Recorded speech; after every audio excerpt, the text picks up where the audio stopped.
विनायक दामोदर सावरकर। जब भी ये नाम चर्चा में आता है तो दो तरह के लोग सामने आते हैं। एक वो जो वीर सावरकर को एक महान क्रांतिकारी मानते हैं, और दूसरे वो जिनके लिए इतिहास मुगलों से शुरू मुगलों पे खत्म हो जाता है। इनके हिसाब से अंग्रेज इतने शरीफ थे कि 200 साल भारत पे राज करने के बाद एक दिन उनकी अंतरात्मा जाग गई गांधी जी का डंडा देख के, और वो भारत से भाग खड़े हुए। वीर सावरकर के जीवन से प्रेरित मूवी स्वतंत्रता वीर सावरकर का टीजर रिलीज हुआ, और इसके बाद मुगलई चूसनी चूसने वालों की लाइन मेडिकल स्टोर के बाहर लग गई बरनौल खरीदने के लिए। उनकी बंदर जैसी लाल तशरीफ का कारण थे ये 4 स्टेटमेंट। उस लाल को और लालम लाल करने के लिए मैं इस लिस्ट में 2 नाम और जोड़ने वाला हूं, मदन लाल ढींगरा और अरुणा आसिफ अली।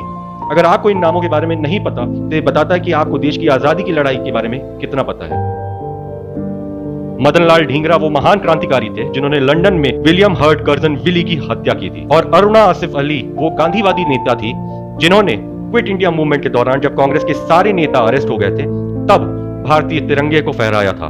सन 1909 से पहले तक 1857 की क्रांति को मात्र एक विद्रोह कहा जाता था, लेकिन सन 1909 में सावरकर ने the Indian war of independence 1857 की रचना की। इस किताब को पढ़ने वाले कुछ मुख्य लोग थे शहीद ए आजम भगत सिंह, नेताजी सुभाष चंद्र बोस, अरुणा आसिफ अली, और इन महान लोगों ने इस किताब को पढ़ने के बाद अपने जीवन में जो इसका प्रभाव पड़ा उसकी चर्चा भी की। इसीलिए इस ट्रेलर में इन तीनों नामों की चर्चा होती है।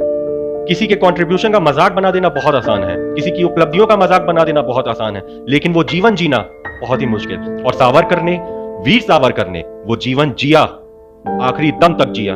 और आज अगर हम उनके बारे में सिर्फ मर्सी पेटिशन या उनका मजाक बनाने के कई तरीके ढूंढते हैं तो ये हमारी फेलियर है, उनकी नहीं।